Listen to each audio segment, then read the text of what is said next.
occurred. On 30th December, Israel announced its plans to suspend the operations of some international NGOs.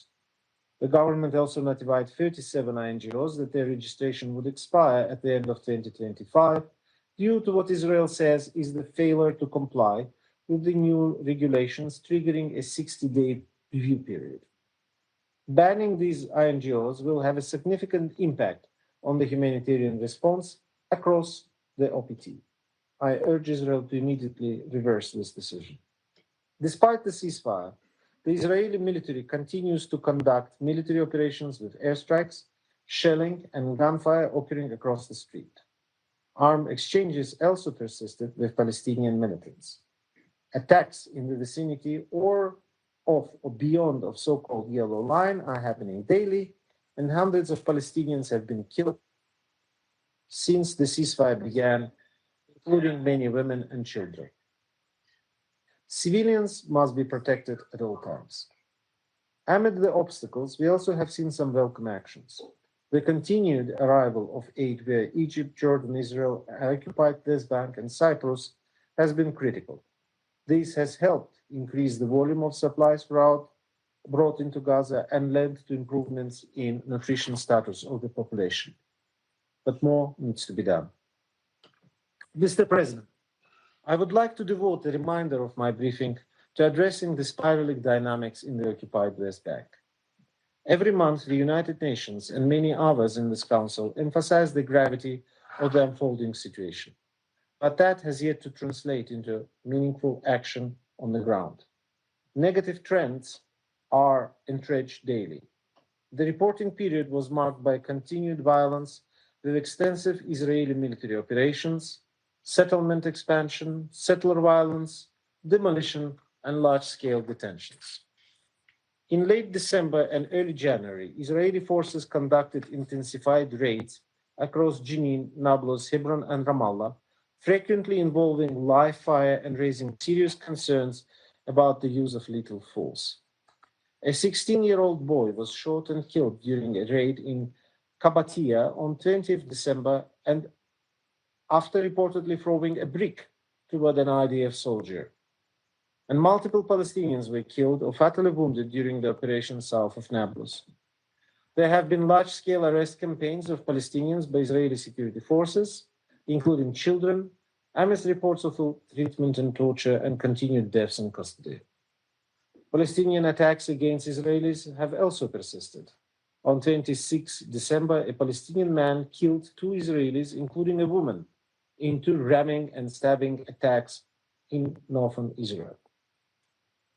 At the same time, settler violence intensified.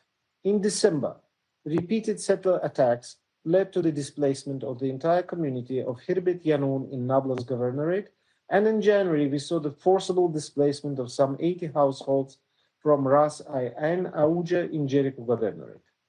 Demolitions and large-scale land seizures continued across the northern West Bank. Evictions in East Jerusalem's Silvan neighborhood on 4th January and extensive demolitions in Tulkaram Nur Shams refugee camp at the end of December underscore how violence, displacement, and territorial fragmentation are converging on the ground. Meanwhile, settlement expansion has been rapid and relentless. The combination of settlement advancement, state land declarations, and persistent establishment of outposts is carving up and making vast swaths of land inaccessible for Palestinian use in the occupied West Bank. During the reporting period, approximately 1,860 housing units were advanced in the Area C. This includes 120 housing units at Sanur, a settlement that was evacuated in 2005. Additionally, 2,850 housing units were advanced in East Jerusalem. These include 2 large-scale plans, a plan for 1,500 housing units in residential towers in a government complex between Sheikh Jarrah and Mount Scopus, and a plan in East Talpiot for 950 housing units and several residential towers. The Israeli government has also published tenders for over 4,770 in Area C, including 3,401 housing units in E1, which, if built, would effectively sever the connection between the northern and southern West Bank. In recent weeks, the pressure campaign against UNRWA has also sharply escalated in an effort to end its operation in the occupied Palestinian territory. On 29 December, the Israeli Knesset passed legislation instructing Israeli authorities to seize UNRWA's compound in Sheikh Jarrah and Kafr Akab, and requiring utilities and financial service providers to deny service to UNRWA or any of its facilities. On 12 January, Israeli forces raided an UNRWA health center in occupied East Jerusalem and ordered it to close. A week later, Israeli forces forcibly entered the UNRWA headquarters in occupied East Jerusalem with bulldozers demolishing the buildings. And officials have made abhorrent calls for the annihilation of UNRWA staff. These acts are flagrant violation of international law and the privileges and immunities of the United Nations. I call on the Israeli government to abide by the October 2025 advisory opinion by International Court of Justice, which states that Israel is obliged under international law to facilitate UNRWA's operations, not hinder or prevent them. Despite significant increases in international support in 2025, the unilateral withholding by Israel of all Palestinian clearance revenues continues. The Palestinian Authority continues to face the growing fiscal crisis resulting in partial payment of civil servant salaries and a reduction in services. Nearly $2.5 billion of clearance revenues remains withheld by Israel. Mr. President, Israeli government policies have facilitated a number of destructive trends: rapid settlement expansion and its related infrastructure, the creation and legalization of outposts, widespread demolitions and displacements, state land declarations, deepening movement and access restrictions, and expansion of municipal boundaries. Persistent and extreme settlers' violence, frequently accompanied or supported by Israeli security forces, continues to inflame tensions, forcibly displace Palestinians, and exacerbate instability. The consequences have been severe, deepening the occupation, fragmenting Palestinian space, and strengthening territorial contiguity for settlement.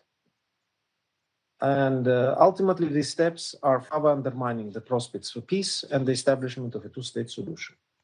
Unless urgently addressed, they may also jeopardize progress on implementing the second phase of the ceasefire agreement. Mr. President, the implementation of the second phase of the Gaza ceasefire plan is critical and will require our firm and collective commitment.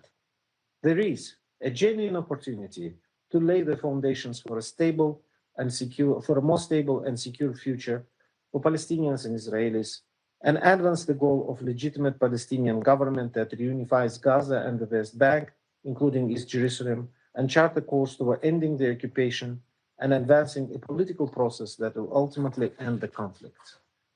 The UN will continue to support Palestinians and Israelis to end the conflict and to realize a two-state solution in line with previous United Nations resolutions and international law. Mr. President, I thank you and this Council for your attention. I thank Mr. Alakbarov for his briefings. I now give the floor to the permanent observer of the Observer State of Palestine.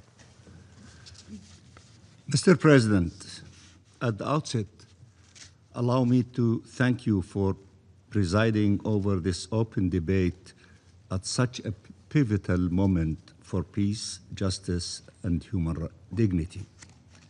Allow me also to welcome the ministers who are with us, to thank Mr. Ramiz Alakbarov for his briefing, and to welcome again our friends, the 5 elected new members of the Security Council, Bahrain, Colombia, Democratic Republic of Congo, Latvia, and Liberia.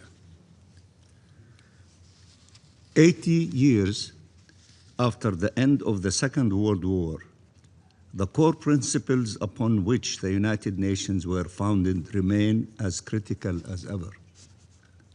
The right of peoples to self-determination, the prohibition on the acquisition of territory by threat or use of force, and the rule of